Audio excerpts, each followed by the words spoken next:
NCERT, Class 9th, Beehive Chapter 1. The fun they had. Introduction. The story we shall read is set in the future, when books and schools as we now know them will perhaps not exist. How will children study then? The diagram below may give you some ideas in pairs. Discuss 3 things that you like best about your school, and 3 things about your school that you would like to change. Write them down. Have you ever read words on a television or computer screen? Can you imagine a time when all books will be on computers and there will be no books printed on paper? Would you like such books better? 1. Margie even wrote about it that night in her diary. On the page headed 17th May 2157, she wrote, "Today Tommy found a real book. It was a very old book." Margie's grandfather once said that when he was a little boy his grandfather told him that there was a time when all stories were printed on paper. They turned the pages, which were yellow and crinkly, and it was awfully funny to read words that stood still instead of moving the way they were supposed to, on a screen, you know. And then when they turned back to the page before, it had the same words on it that it had had when they read it the first time. 2. Gee, said Tommy, what a waste. When you're through with the book, you just throw it away, I guess. Our television screen must have had 1,000,000 books on it, and it's good for plenty more. I wouldn't throw it away. Same with mine, said Margie. She was 11 and hadn't seen as many telebooks as Tommy had. He was 13. She said, "Where did you find it?" "In my house." He pointed without looking, because he was busy reading. "In the attic." "What's it about?" "School." 3. Margie was scornful.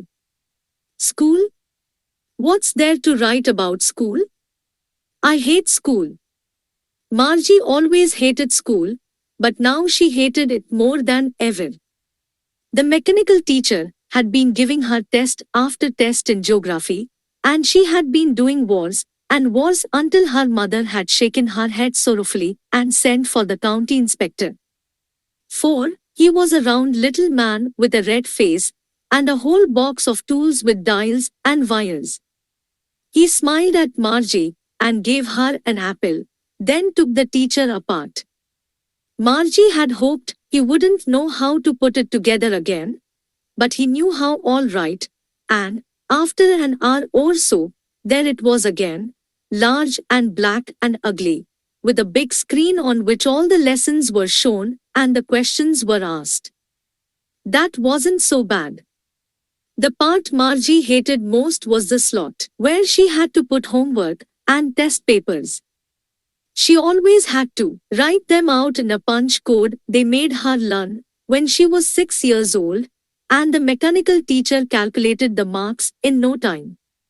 5. The inspector had smiled after he was finished and patted Margie's head. He said to her mother, "It's not the little girl's fault, Mrs. Jones. I think the geography sector was geared a little too quick. Those things happen sometimes. I have slowed it up to an average tenure level. Actually, the overall pattern of her progress is quite satisfactory." And he patted Margie's head again. Margie was disappointed. She had been hoping they would take the teacher away altogether. They had once taken Tommy's teacher away for nearly a month because the history sector had blanked out completely. So she said to Tommy, "Why would anyone write about school?" 6. Tommy looked at her with very superior eyes. "Because it's not our kind of school, stupid. This is the old kind of school that they had hundreds and hundreds of years ago." He added loftily, pronouncing the word carefully, "centuries ago."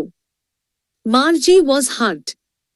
"Well, I don't know what kind of school they had all that time ago." She read the book over his shoulder for a while, then said, anyway, they had a teacher. Sure, they had a teacher, but it wasn't a regular teacher. It was a man. A man? How could a man be a teacher?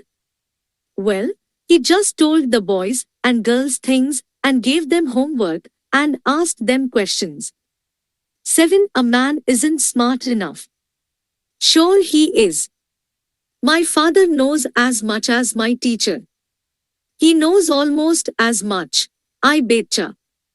Margie wasn't prepared to dispute that. She said, I wouldn't want a strange man in my house to teach me. Tommy screamed with laughter. You don't know much, Margie. The teachers didn't live in the house. They had a special building and all the kids went there. And all the kids learned the same thing? Sure, if they were the same age.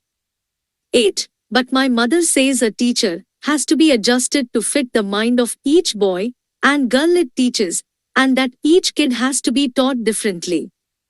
Just the same, they didn't do it that way then. If you don't like it, you don't have to read the book. I didn't say I didn't like it, Margie said quickly. She wanted to read about those funny schools. They weren't even half finished when Margie's mother called. Margie, school. Margie looked up. Not yet, Mama. Now, said Mrs. Jones. And it's probably time for Tommy, too.